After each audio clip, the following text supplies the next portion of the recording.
पूछने हैं मुझसे, मीर साहब से, पीसीसी अध्यक्ष से, आप कर सकते हैं। Rahul ji.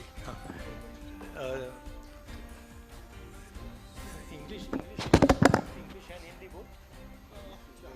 So thank you for coming.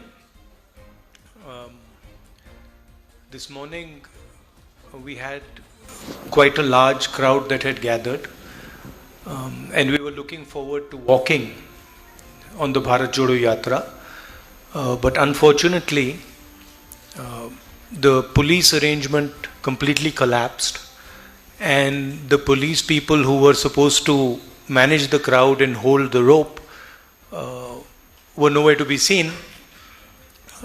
So my security people were very uncomfortable with me walking further on the yatra. So we had to I had to cancel my walk. The other yatris, of course, did the walk. I think it's important that the police manages the crowd so that we can do the yatra.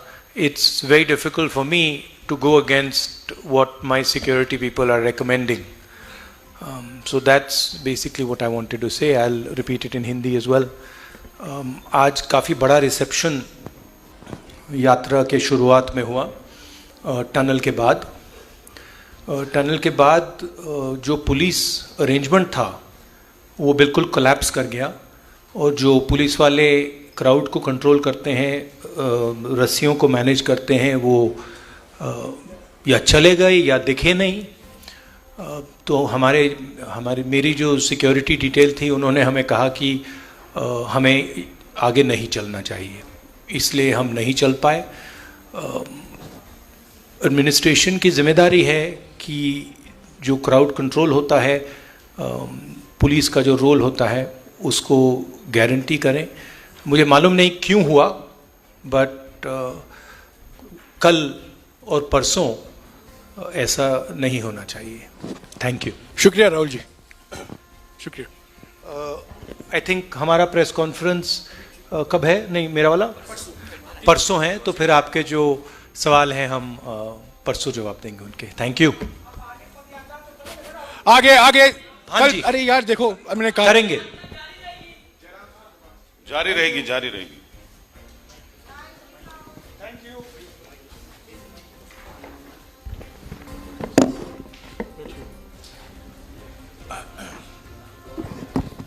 साथियों, जैसा कि अभी राहुल जी बोल कर गए हैं, आज उनको करीब 16 किलोमीटर चलना था, बनिहाल से यहाँ अनंतनाग तक, पर मुश्किल से वो 4 किलोमीटर चल पाए।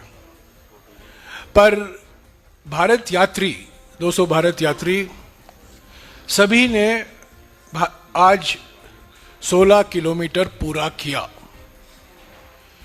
जो हुआ आज बहुत दुर्भाग्यपूर्ण है, और मैं आपसे गुजारिश करूंगा प्लीज थोड़ा चुप हो जाए।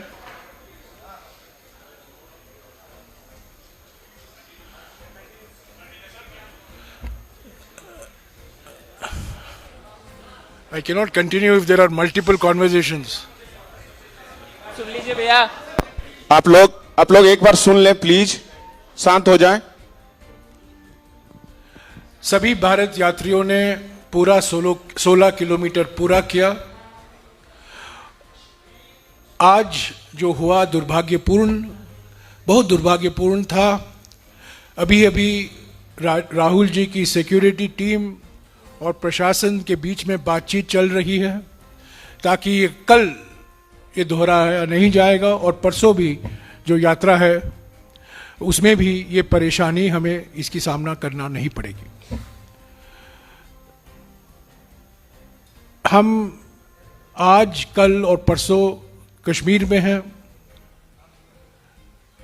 29 को 3 बजे राहुल जी का प्रेस कॉन्फ्रेंस है श्रीनगर में, और 30 तारीख को हमारे पीसीसी ऑफिस जो लाल चौक में है वहाँ तिरंगा फहराएंगे, और 11:30 बजे स्टेडियम में जो 13 पार्टी को निमंत्रण दिया गया है, विपक्ष की पार्टियों को निमंत्रण गया है, लाइक माइंडेड पार्टीज, उनके नेता या नुमाइंदे वहाँ मौजूद होंगे और करीब 1.5 घंटे के लिए वो समारोह होगा। ये अंतिम समारोह होगा इस भारत जोड़ो यात्रा का।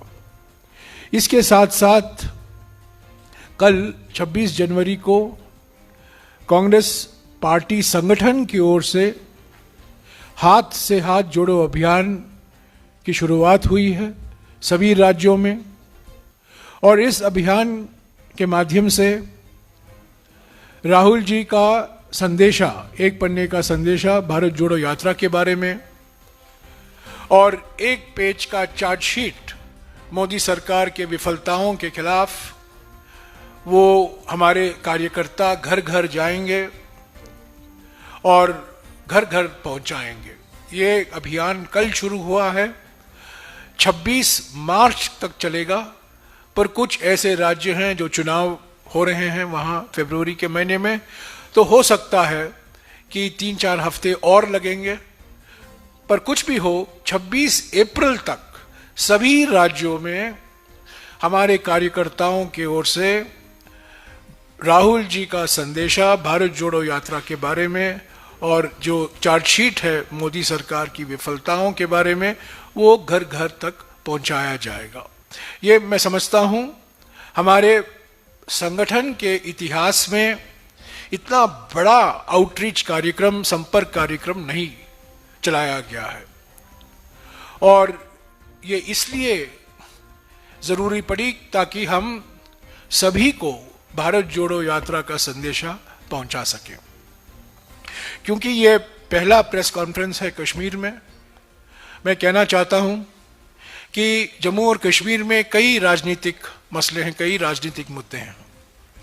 भारत जोड़ो यात्रा के दौरान इस पर हम चर्चा नहीं कर रहे हैं, क्योंकि भारत जोड़ो यात्रा विचारधारा को लेकर जो आज हमारे लोकतंत्र के सामने, समाज के सामने, देश के सामने खतरे हैं, मोदी सरकार की नीयत और मोदी सरकार की नीतियों के कारण, उसको जनता के बीच पे ले जाने के लिए, हमारे समाज को उजागर करने के लिए निकाला गया है।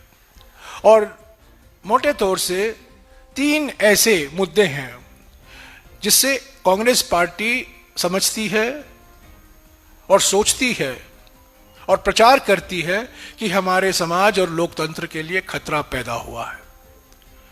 एक तो हमारे समाज में आर्थिक विषमताएं बढ़ रही हैं, हमारे आर्थिक नीतियों के कारण महंगाई, बेरोजगारी आप सब देख रहे हैं, कॉन्सेंट्रेशन ऑफ इकोनॉमिक पावर, एक ही उद्योगपति, एक ही पूंजीपति के साथ सारे के सारे उद्योग उनके हाथ में सौंपे जा रहे हैं, उन्हीं को सारे पब्लिक सेक्टर कंपनियां बेची जा रही हैं।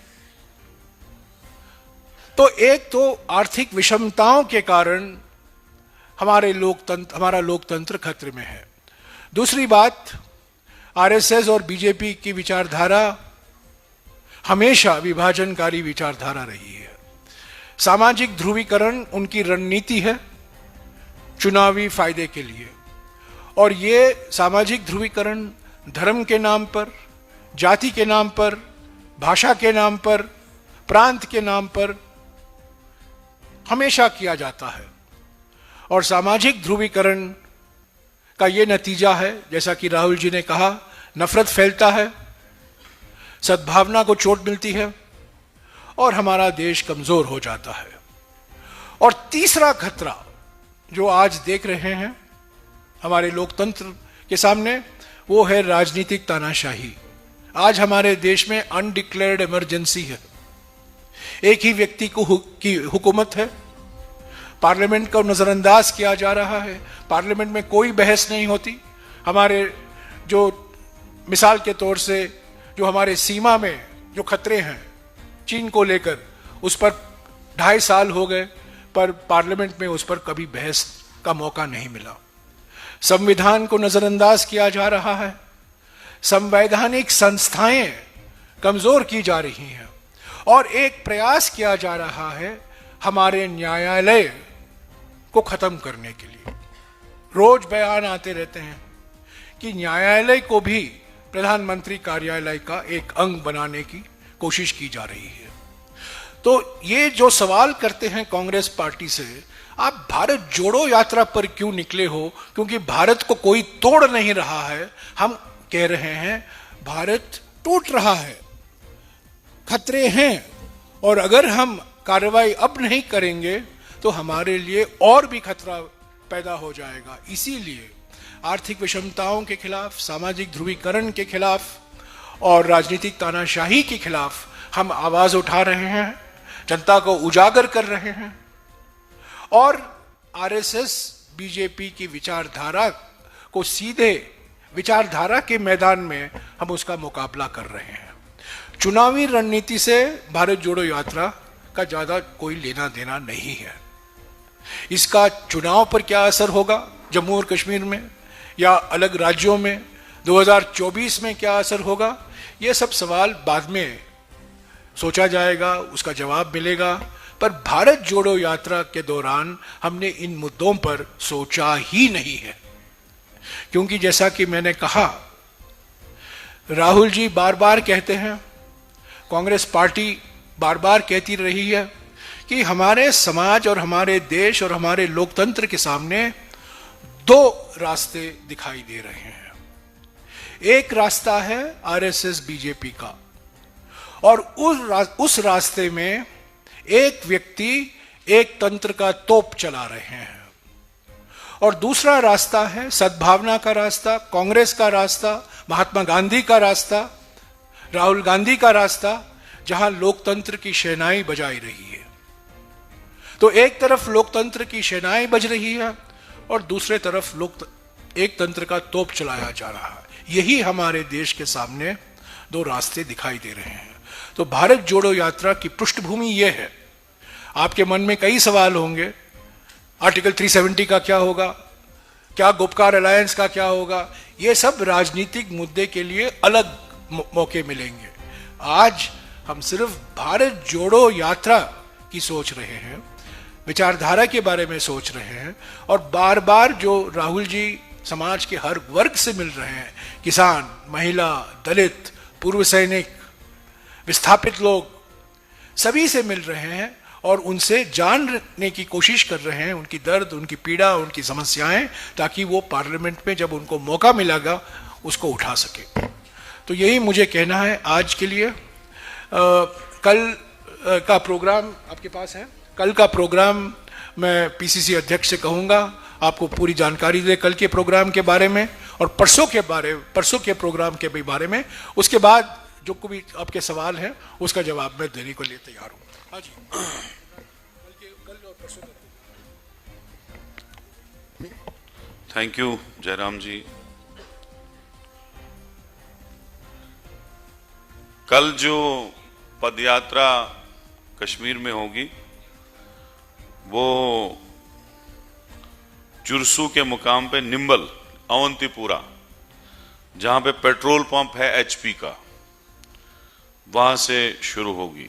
और उसमें मुझे लगता है मैक्सिमम महिलाएं भी उसमें शरीक हो रही हैं और महबूबा मुफ्ती जी भी उसमें आ रही हैं।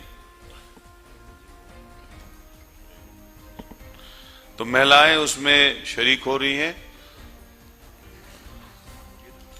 और उसमें हमारी महान नेता प्रियंका गांधी जी शायद उसमें शामिल हो सकती हैं। उसमें ज्यादातर महिलाएं चलेंगी और महबूबा जी भी उसमें चलेंगी। ये हिंदुस्तान पेट्रोलियम का पंप है जुरसू के मुकाम पे निम्बल अवंतीपुरा में। और उसके बाद ये बिरला जो है, बिरला इंटरनेशनल स्कूल जो है, वहां पे टी ब्रेक होगा। और नाइट हाल्ट जो है पेंथा चौक ट्रक यार्ड में के मुकाम पे होकर वहां से दूसरे दिन चलेगी पद यात्रा। 29 को पेंथा चौक से चलेगी और वहां से चलते चलते नेहरू पार्क में एंड होगा। नेहरू पार्क में एंड होने के बाद फिर प्रेस कॉन्फ्रेंस होगी और आप सबसे मुलाकात होगी। Thank you very much. Thank you. एक मिनट मैं मीर साहब से गुजारिश करूंगा, क्योंकि आज की घटना काजीगुंड में हुई, उसके बारे में आपको कुछ अवगत कराएं। थैंक यू जयराम जी और सारे साथी, जैसे आपने स्टार्टिंग में राहुल जी का एक गंभीर स्टेटमेंट, शायद इस पूरी पदयात्रा में आज का दिन एक अलग किस्म का पदयात्रा को देखना पड़ा। लोगों का इतना प्यार, 5:30 बजे से लोग साउथ कश्मीर के मती गावरन से, कपरन से, दिवसर से और दूर दराज इलाकों से आकर के अपने लीडर के इस महान मिशन में शामिल होना चाहते थे। और वो नेचुरल एक लोगों का था उसमें। उसके लिए जो एडवांस हमारे सिक्योरिटी अपरेट्स के साथ में जो 2-3 मीटिंग्स हुई है और बहुत अच्छी तरह से हमारे एडवांस टीम के और हमारे सिक्योरिटी के एक्सपर्ट्स ने भारत जोड़ो यात्रा के जो पीछे से चले आ रहे हैं उनने कंप्लीट प्रेजेंटेशंस दी और सारी चीजें उनको समझाया। एक मीटिंग में मैं भी था, मेरे ख्याल से उस मीटिंग के बाद में कोई चीज कंफ्यूजन नहीं होना चाहिए था। उसके बाद लगातार कल भी मीटिंग्स हुई और ये बताया गया है और उन्होंने भी हमें अलर्ट किया कि आपने जम्मू में की, रेस्ट ऑफ द कंट्री में की, डिफरेंट वहां का एटमॉस्फेयर है और कश्मीर आते आते हमें और भी कई चीजों का, बल्कि हमें विश्वास हुआ था शायद वो हमारे इमेजिनेशन से थोड़ा ज्यादा बेहतर करेंगे, मगर बदकिस्मती से इतना मिसमैनेजमेंट, इतना मिसमैच इनके फैसलों में दिखाई दिया। आज सुबह से ही मैं आपको एक छोटी मिसाल दूं, आप सब ने विटनेस किया, वहां रोड के बीच में एक डाइस लगा था जो मैं भी एक लेमैन सोच नहीं सकता था कि रोड में कैसे डाइस लगेगा। जबकि फैसला हुआ था गुडविल स्कूल के दीवार के साथ में हमारा डाइस लगेगा, वो सिर्फ 5 मिनट के लिए राहुल जी और उनके साथ हमारी लीडरशिप सीनियर जो कन्याकुमारी से चली आ रही थी, इनको बस 5 मिनट के लिए वहां खड़ा होना था, जस्ट टाटा कहना था और हमने एक फेरन पहनाने का प्रोग्राम था। नो भाषण, नो नथिंग, ये उनको वाजे किया था और लोग काफी वहां स्पेसी जगह भी थी, उनको फैसिलिटेट करके पदयात्रा चलती और उसको मैनेज करने की बात थी। सुबह सवेरे, पहले रात को डाइस भी नहीं डालने दिया और सुबह सवेरे किसने फैसला लिया और वहां पर अलाउ नहीं किया, कहा नहीं यहां रोड में आप बीच में लगाई और हम मजबूर थे एज ऑर्गेनाइजर। हमने वैली के पहले स्टेप पर जयराम जी ने इसका पूरा नक्शा बताया। मैंने लगातार कई प्रेस स्टेटमेंट्स में कहा कि भारत जोड़ो यात्रा का जो सुप्रीट है, जो इसका एजेंडा है, जो लेकर हम चले, वो भारत देश को तो जरूरी है ही है, भारत के लोगों को, मगर सबसे ज्यादा जरूरत उन इश्यूज को लेकर जो जम्मू कश्मीर और खासकर कश्मीर की जनता राहुल जी के साथ में जुड़ना चाहती थी। ये सबसे ज्यादा जरूरी यहां के लिए लोगों के लिए था, आवाज यहां के लोगों की उसमें थी और ये कॉमन सेंस था। मेरे ख्याल से सरकार को इनपुट भी रहा होगा। पिछले 20 दिन से वो एक एक गांव में जाकर पता कर रहे हैं कौन कौन जा रहे हैं, कौन नहीं जा रहा है, कहां से कौन जा रहे हैं। तो जब सारे इनपुट आपको है तो फिर उस तरह की फैसिलिटी वहां पर प्रदान करनी थी। मैं राहुल जी की इस गंभीर स्टेटमेंट को मतलब सरकार को बताना चाहता हूं कि आने वाले दिनों में ऐसा ना हो, इसके लिए ये प्रेस कॉन्फ्रेंस में आज यहां पर हमको बताना पड़ा। Thank you. शुक्रिया मीर साहब। हाँ जी, आपके सवाल एक एक करके। हाँ।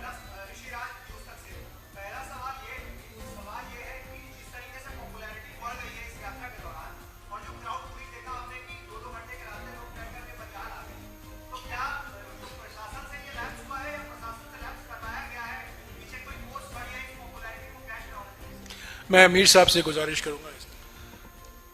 देखो, जो आपने सवाल बताया, एडमिनिस्ट्रेशन में बैठे हुए लोग आज के दिन में यूटी में मेरे ख्याल से अब पूरे देश ने देखा, कल तक हम चला रहे थे, हमारे जैसे और बहुत सारे लोग चला रहे थे, समझ नहीं आता था। आज इतने बड़े नेशनल इंटरनेशनल इवेंट को सबटाज करने की कोशिश है, तो ये एक अधिकारी नहीं कर सकता है। इस अधिकारी को जो कंट्रोल करने वाली अथॉरिटी है, ये कहीं बड़ी लेवल पर, ऊंची लेवल पर एक सोच समझ के ऐसा वातावरण बना गया और ऐसी डायरेक्शन हो सकती है जो नीचे वालों को इंप्लीमेंट करना पड़ा। अदरवाइज उसमें जाती तौर में बहुत ऑफिसर उसको जानता हूं जिन्होंने पिछले 15 दिन से कंटिन्यू ये कहा कि वी विल फैसिलिटेट जो भी जरूरत होगा, मगर कल शाम से लेकर सुबह तक ये सारी चीजें जो चेंज हुई और जो आज वहां मौके पर आपने देखा, तो ये तो कंप्लीटली डिजास्टर्स था। पूरे देश से 200 भारत यात्री 5.5 महीने से चल के आ रहे हैं और उनके साथ चलने वाले राहुल गांधी जी और उनके बैकग्राउंड को ऑलरेडी हम कई सारे नुकसानात उठा चुके हैं। इंदिरा जी का हमने नुकसान उठाया, राजीव जी का हमने नुकसान उठाया, तो हम लोग भी हैंड्स अप कर गए। यात्रा तो चलती रही मगर पहले हमें अपना लीडर बचाना है। आई वॉज सरप्राइज, मैं ऑर्गेनाइजर था, मैं जिद भी कर सकता था, नहीं राहुल जी आइए हम आपके साथ में, मगर सिक्योरिटी रिस्क कोई नहीं ले सकता था, जान सबसे प्यारी है।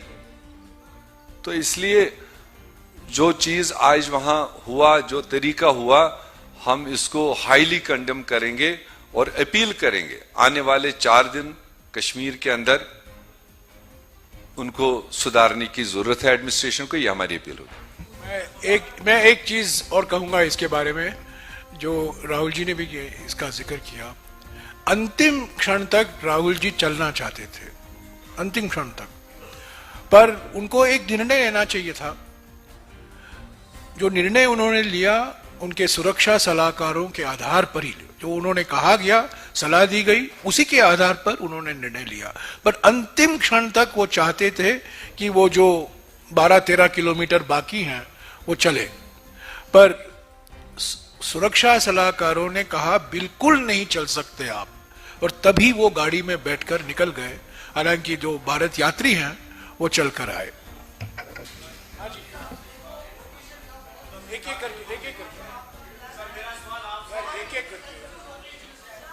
अगर एक एक करके पूछे तो अच्छा होगा, एक सबको मौका मिलेगा। मुदस्सिर भाई,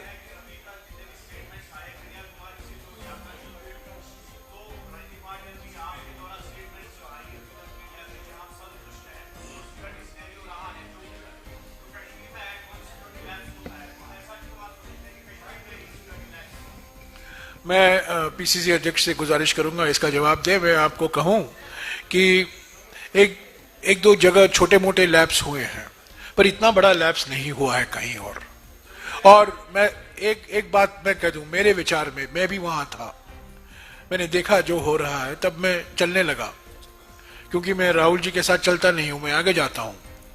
मैंने जो देखा, मेरे विचार में जिस मात्रा में क्राउड मौजूद थी, उसका अनुमान पहले ही लगाना चाहिए था प्रशासन को, और प्रशासन को इस बहुत ढीले ढंग से लिया। जो सुरक्षा बल होने चाहिए थे जिस मात्रा में, वो नहीं थे, और इसीलिए राहुल जी को गाड़ी में आना पड़ा। ये प्रशासन से चूक है, ये प्रशासन की चूक है, इसमें कोई दो राय नहीं हो सकती। आप असल में आपने देखा होगा राजस्थान, पंजाब, इवन जम्मू में भी जो रस्सी होती है, जो डी होता है, उसमें एक पुलिस वाला कंटिन्यूअसली उस रस्सी को पकड़ के होता है। तो अगर आप जम्मू कश्मीर में देखेंगे, सबसे sensitive area, militancy hit area जो है वो साउथ कश्मीर है, यहां ज्यादा होने चाहे थे। और जब लोग अंदर आ गए, भीड़ में आ गए, राहुल जी पे भी पुश हुआ, धक्के लगे, मुझे भी लगे, सबको लगे, मीर साहब को लगे, सबको। जब हालात ज्यादा खराब हो गई तो हम रुक गए, और उसके बाद हमने देखा कि वजह क्या हुई। जब हमने वजह देखी तो वहां रस्सी लेके पुलिस ही नहीं थी कहीं। तो उसके बाद हम 1 घंटा लगभग रुके कि कहीं से फोर्स आ जाए, ये रस्सी पकड़े। और रस्सी इसलिए पकड़े कि जो मॉब है, इतना ज्यादा क्राउड आया था, वो अंदर रस्सी के अंदर डी में ना आ जाए। तो डी में वीआईपी चले, उमर साहब भी थे, राहुल जी भी थे, और बाकी सारे लोग थे उसमें डी में जो चलने वाले होते हैं। लेकिन बदकिस्मती से 1 घंटा 1.25 घंटा इंतजार करने के बाद भी पुलिस की टीम आई ही नहीं। पूरे इंडिया में पुलिस की टीम रस्सी लेके चली, यहां बहुत कम थे, लेकिन बहुत कम थे। तो इसलिए यात्रा को फिर सस्पेंड करना पड़ा सिक्योरिटी के कारण और यहां आना पड़ा। तो वही राहुल जी ने यहां पे कहा कि पुलिस एडमिनिस्ट्रेशन से उनकी गुजारिश है कि जो आगे की यात्रा है उसको सुधारे ताकि यात्रा अंतिम लक्ष्य तक पहुंच जाए। Thank you sir. मेरे 2 सवाल हैं। एक तो एमएचए की तरफ से ये आया है कि एमएचए की तरफ से ये आया है कि सीआरपीएफ और स्टेट पुलिस ने उचित सुरक्षा मुहैया कराई थी, कोई कोताही उसमें सुरक्षा में नहीं हुई है। ये एमएचए की तरफ से आया है। और ये सवाल का जवाब नहीं, मैं ये बॉल बाय बॉल कमेंट्री नहीं दूंगा। अभी अभी हमारे जो सुरक्षा सलाहकार है, हमारे जो महामंत्री संगठन है, वो प्रशासन के साथ बातचीत हो रही है इसी मुद्दे पर। मैं किसी ने कहां से बयान दिया मैं उसके ऊपर अपनी टिप्पणियां करते रहूंगा। तो ये बॉल बाय बॉल कमेंट्री का मामला बड़ा गंभीर मसला है ये। सर दूसरा, प्रधानमंत्री नरेंद्र मोदी, मैंने दूसरा सवाल खत्म। दूसरा सवाल सर, प्रधानमंत्री नरेंद्र मोदी ने परीक्षा पे चर्चा पे कहा है कि क्रिटिसिज्म का स्वागत है, पर कई लोग बेवजह सिर्फ क्रिटिसाइज और आलोचना करते हैं, उनको नजरअंदाज किया जाना चाहिए। विपक्ष पे यात्रा पर है निशाना।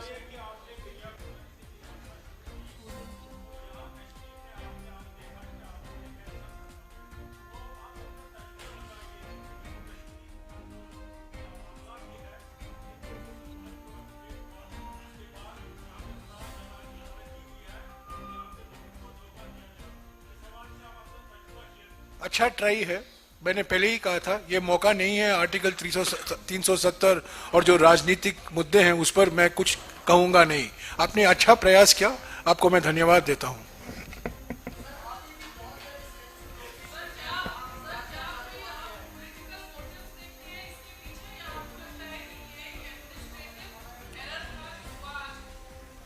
ये सुरक्षा की ओर से एक बहुत बड़ा चूक है।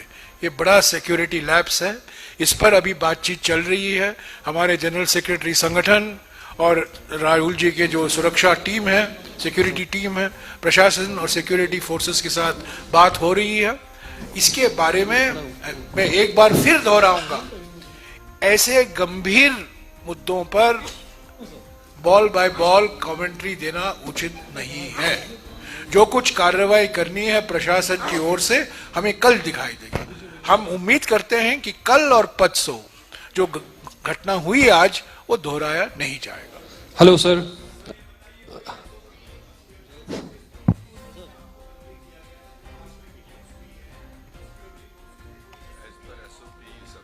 अमीर साहब बताइए।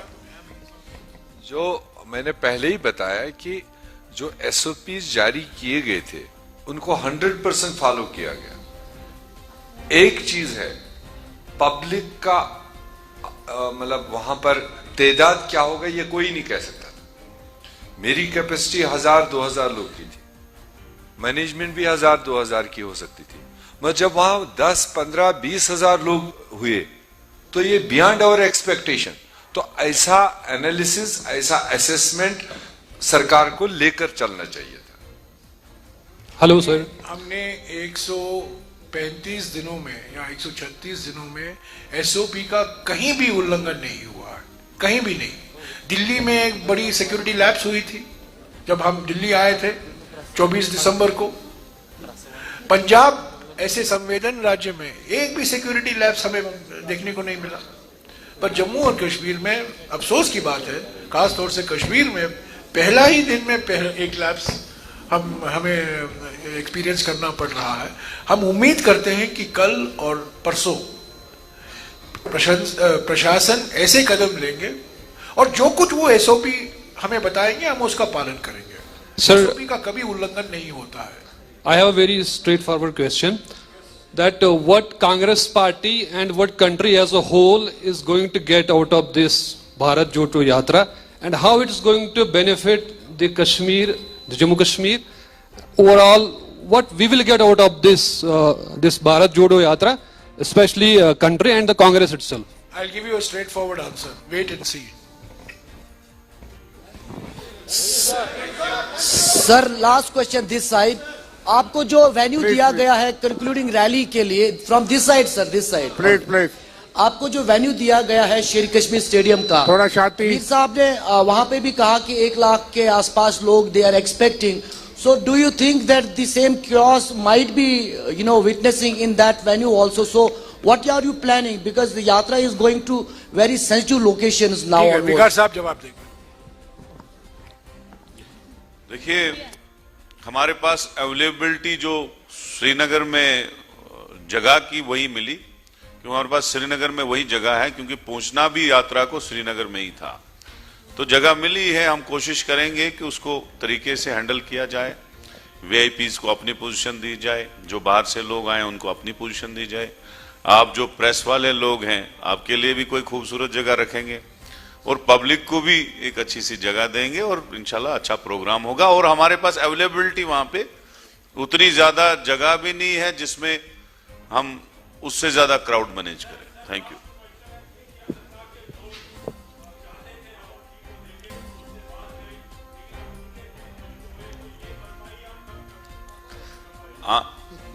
अब मीर साहब इसका जवाब देते हैं। अनंतनाग के लोग बहुत प्यार करते हैं कांग्रेस पार्टी को, और पहले से ही इंदिरा जी, राजीव जी के वक्त से, और राहुल जी को उससे ज्यादा करते हैं।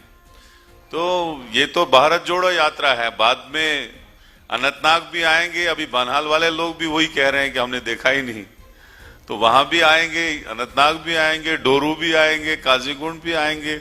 वो तो पॉलिटिकल प्रोग्राम होंगे, वो रिलीज होंगी, उनमें तो आएंगे, आगे के लिए तो आना होगा। Thank you. जब Thank you Rahul very ji much. आए थे जम्मू में, आपको याद होगा कि नहीं मैं नहीं जानता हूं, आपने सुना होगा, देखा होगा कि उन्होंने कहा जम्मू में जो पहला कार्यक्रम था, उन्होंने कहा मेरे पूर्वज कई 150 साल पहले कश्मीर से इलाहाबाद चले गए, और मैं 150 साल बाद चल के वापस उसी जगह में आ रहा हूं जहां से मेरे पूर्वज इलाहाबाद निकले थे। Thank you very much. आप सबको आप बहुत सबको बहुत शुक्रिया। शुक्रिया कि आप बनारस से और श्रीनगर से सारे आए हैं। Please join us for a cup of T. Mir साहब से, हाँ बोलिए।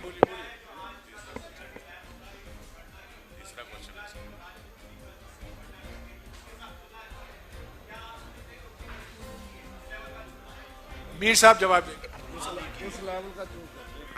मैंने कहा ऑलरेडी हमारा कांग्रेस परिवार कुछ नुकसान उठा चुके हैं। इंदिरा जी को हम खो चुके हैं, राजीव जी को हम खो चुके हैं। तो हमारी कोशिश है कि खुदा न खास्ता कोई और नुकसान न हो।